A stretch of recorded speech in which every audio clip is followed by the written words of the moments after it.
I never thought I'd be kicked out of my own kitchen, but what my daughter-in-law did next left everyone speechless, including my son. Stay with me because the real shocker is still to come.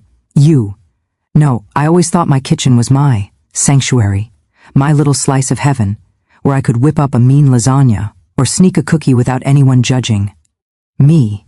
It's the one place in the house where I feel completely at ease, surrounded by the familiar clatter of pots and the comforting aroma of simmering sauce. I've spent years perfecting my recipes, collecting mismatched mugs and organizing my spice rack just so my kitchen is more than just a room. It's a reflection of me, my history and all. The love I've poured into my family over the years. But last Sunday that all changed, and not in a way I ever expected. It started out like any other Sunday. The sun was shining, the birds were chirping, and I was looking forward to a quiet afternoon.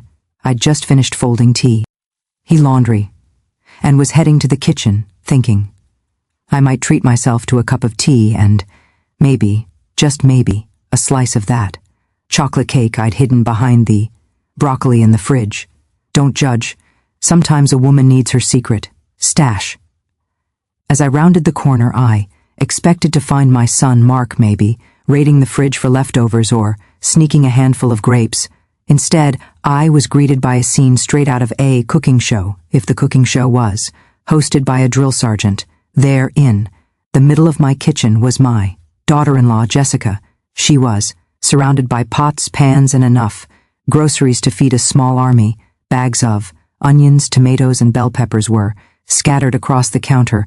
My best wooden spoon was clutched in her hand like a magic wand, and she was barking orders at my poor stand mixer, which was whirring away at top speed.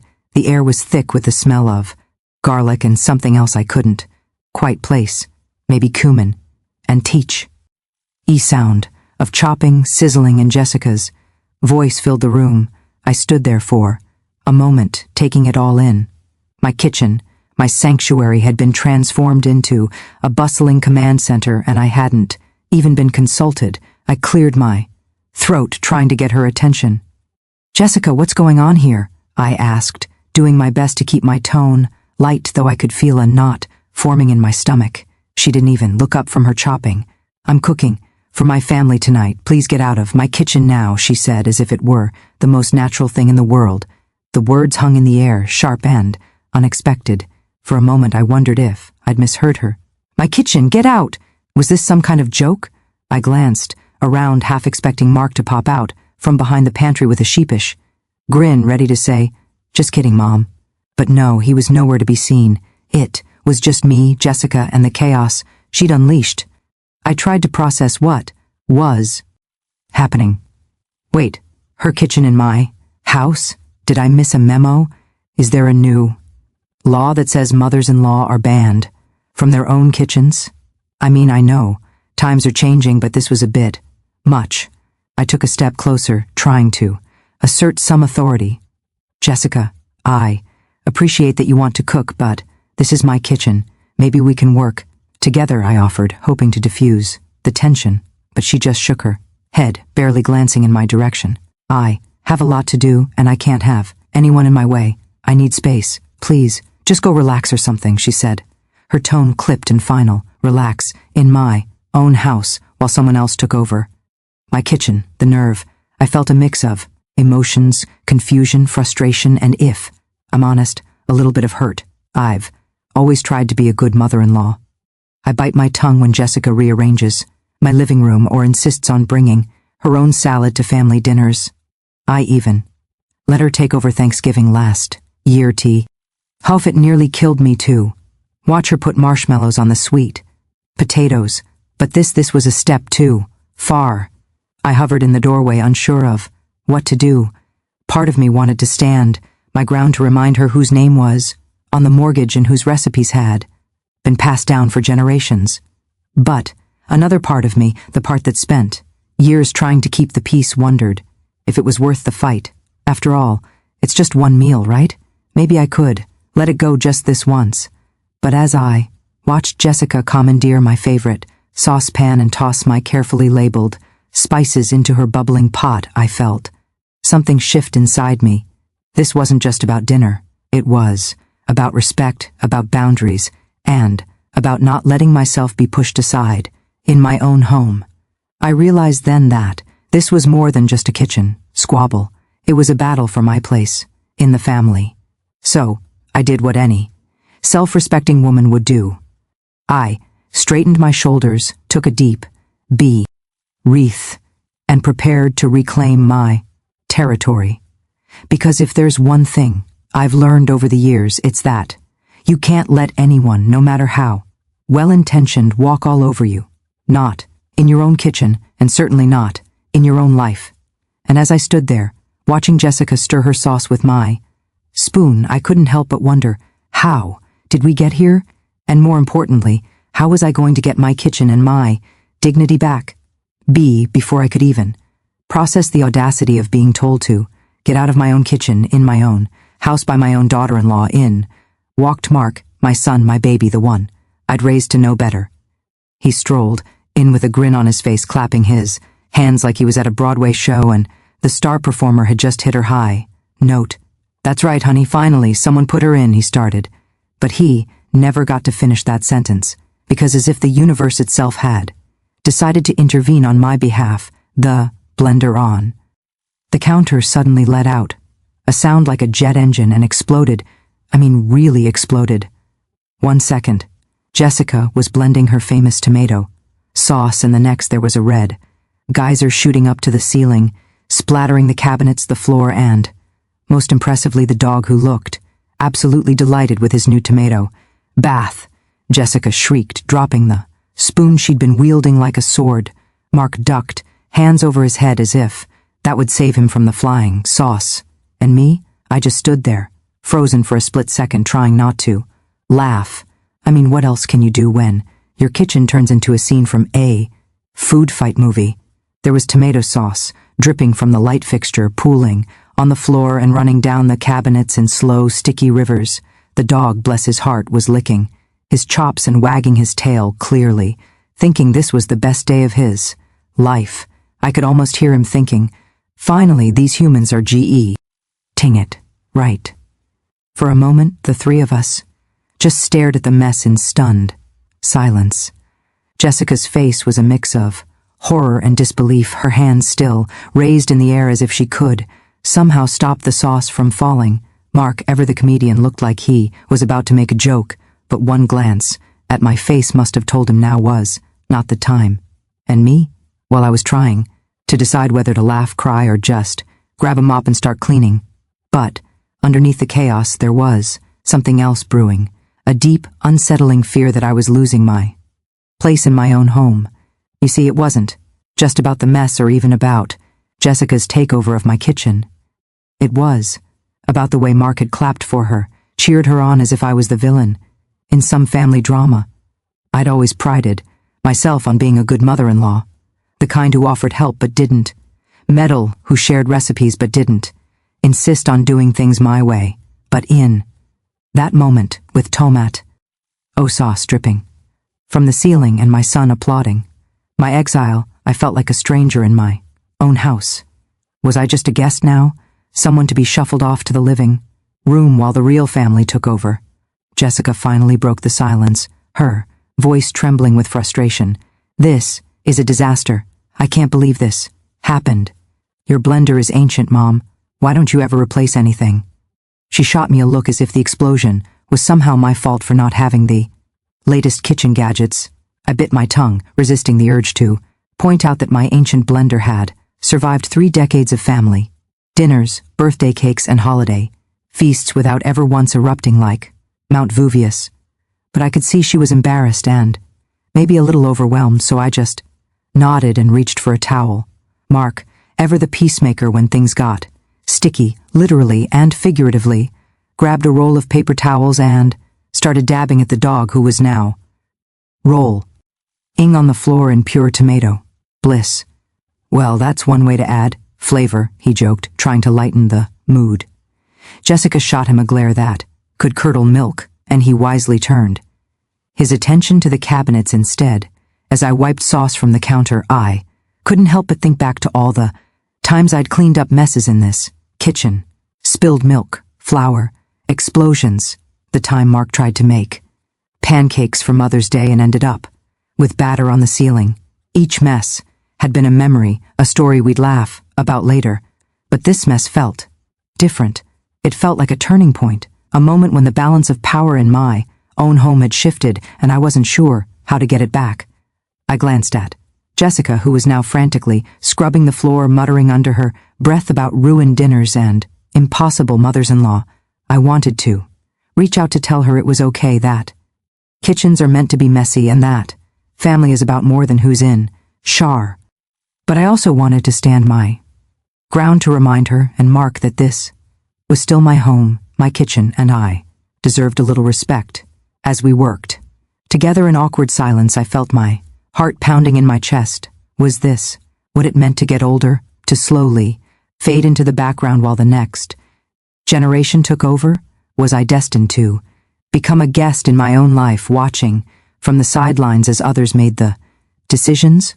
The thought filled me with a mix of fear and determination. I wasn't ready to give up my place, not in my kitchen and not in my family. By the time we'd cleaned up most of the mess, the tension had eased a bit. Jessica apologized. Mark made a few more jokes, and the dog, now mostly clean, curled up at my feet with a contented sigh. But as I looked around at my once pristine kitchen, I knew things couldn't go back to the way they were. Something had changed, and I was going to have to decide what to do about it. Because if there's one thing I've learned, it's that sometimes you have to fight for your place, even if it means getting a little messy along the way. I stood there, tomato sauce still drying in streaks on the cabinet doors, my heart pounding in my chest. The kitchen was quiet, except for the faint hum of the refrigerator and the occasional drip of sauce from the ceiling. Jessica was standing across from me, arms crossed, her jaw set in that stubborn way I'd come to recognize over the years. Mark hovered near the sink, looking like he'd rather be anywhere else, maybe even back in the blender's line of fire. I took a deep breath, feeling the weight of the moment settle on my shoulders. This wasn't just about a ruined dinner or a messy kitchen. This was about respect, about boundaries, about the invisible lines that run through every family and every home. I knew I had to say something, and I knew I had to say it right. Jessica, I began, keeping my voice as calm as I could manage. I appreciate you wanting to cook for your family. I really do. But this is my kitchen, my pots, my food, and if you want to use it, you need to ask. The words hung in the air, heavier than I expected. I could see the flicker of surprise in her eyes, quickly replaced by a flash of defiance. She straightened, her back, her arms tightening across her chest. Well, maybe it's time you let someone else take over, she shot back, her voice sharp and unwavering. Oh, the nerve. I could feel my blood pressure rising, my cheeks getting hot. For a split second, I wanted to snap back to remind her that I'd been running this kitchen since before she was born, that I'd cooked more meals and cleaned up more messes than she could possibly imagine. But then, like a whisper from the past, I heard my mother's voice in my head. You catch more flies with honey than vinegar. She'd always been the peacemaker in our family, the one who could turn a brewing storm into a gentle rain with just a few kind words. I took another deep breath, letting her wisdom settle me. So instead of raising my voice, I smiled, not a forced, tight-lipped smile, but a real one, the kind that says, I see you and I'm willing to meet you halfway. How about we cook together? I suggested, my tone light but sincere. You show me your recipe, I'll show you mine. Maybe we'll both learn something. For a moment, Jessica just stared at me, her eyes searching my face for any sign of sarcasm or condescension. Mark looked like he wanted to disappear into the floor, his gaze darting between us as if he was watching a tennis match. The silence stretched on, thick and uncomfortable. I could feel the tension in the air, the unspoken words and old resentment swirling around us.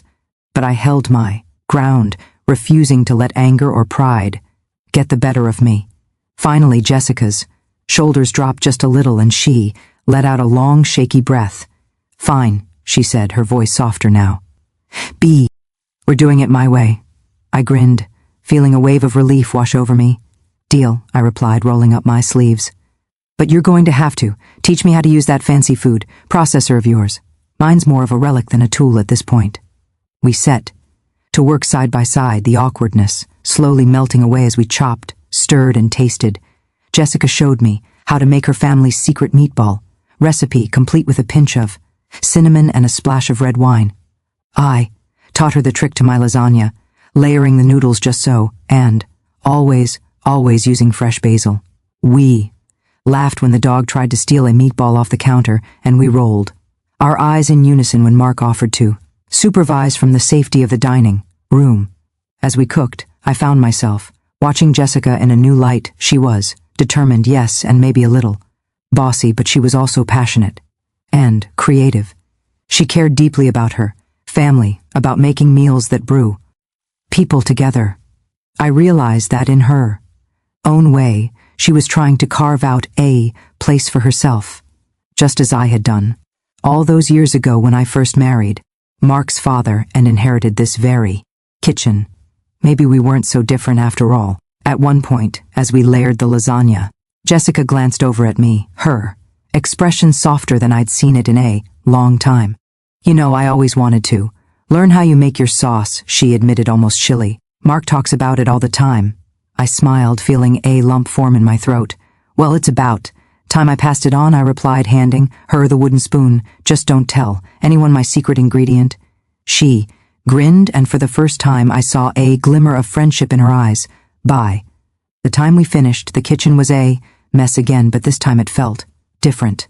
The air was lighter, the tension gone. Mark wandered back in, sniffing the air appreciatively. "Smells amazing," he said, giving us both a sheepish smile. "Maybe you two should team up more often." Jessica and I exchanged a look, and for the first time, I felt a sense of hope. Maybe this was the start of something new. A partnership, a truce, maybe even a friendship.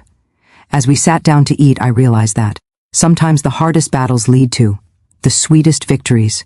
I hadn't lost my place in my home. I just found a new way to share it. And as I watched Jessica take her first bite of lasagna, her eyes lighting up with delight, I knew my mother was right. A little honey goes a long way. We spent the next hour cooking, side by side, and I have to say, it was nothing short of a comedy show. If you've ever tried to share a kitchen with someone who has their own way of doing things, you know exactly what I mean. Jessica and I were like two conductors trying to lead the same orchestra, her with her high-tech gadgets and me with my trusty old wooden spoon. At one point, she tried to show me how to use her fancy food processor, and I nearly sent a handful of parsley flying across the room. She laughed so hard she had to lean against the counter, and I couldn't help but join in. It was the first time in a long while that we'd both let our guards down, and it felt good, like a breath of fresh air after a summer storm. Of course, it wouldn't be a true family cooking session without a few more mishaps. The dog, who had already made out like a bandit with the tomato sauce, managed to snag a second helping of meatballs when Jessica turned her back for just a second. I swear that dog is smarter than half the people I know.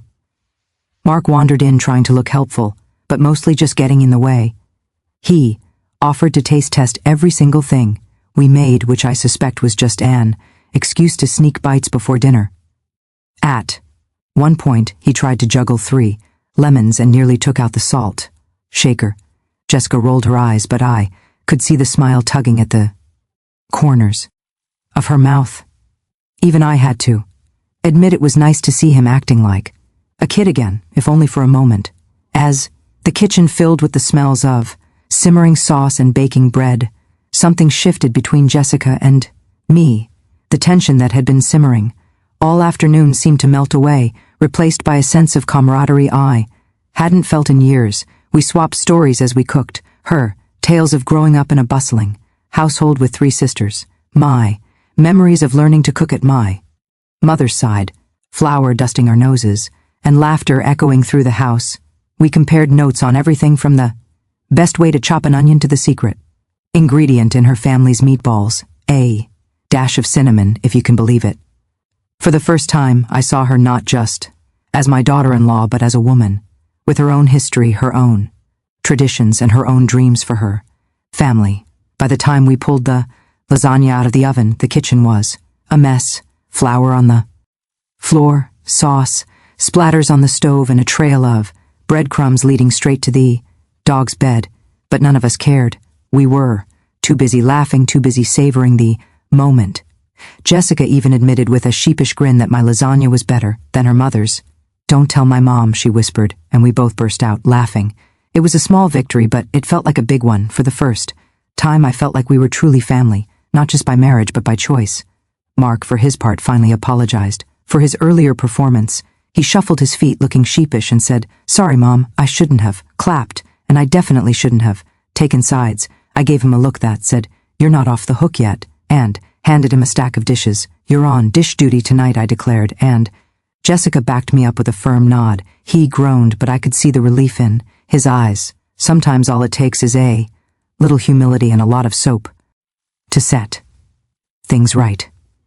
As we sat down to eat, I looked around the table and felt a wave of gratitude wash over me. It wasn't a perfect day, and it certainly wasn't a perfect meal, but it was real.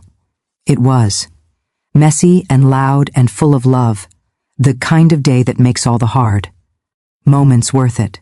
Jessica and I shared a smile over the lasagna, and I knew we'd turned a corner. We might still butt heads from time to time, but we'd found a way to meet in the middle, to share the kitchen and the family we both loved. After dinner, as Mark tackled the mountain of dishes and Jessica packed up leftovers for her family, I found myself thinking about all the women out there who've had to reclaim their space or their voice in their own homes. It's not easy, is it? Sometimes it feels like you're fighting a losing battle, like you're being pushed aside by the very people you love most. But here's what I've learned. You don't have to shout to be heard. Sometimes all it takes is a little kindness, a little patience, and a willingness to see things from someone else's perspective, and maybe, just maybe, a really good lasagna. So, ladies, here's my question for you. Have you ever had to reclaim your space or your voice in your own home? How did you handle it? Did you stand your ground, or did you find a way to compromise? I'd love to hear your stories, your advice, and your recipes for peace. Let me know in the comments below. And if you enjoyed this story, don't forget to subscribe for more real-life tales, a dash of humor, and a sprinkle of wisdom, because in this kitchen and in this community, there's always room for one more at the table.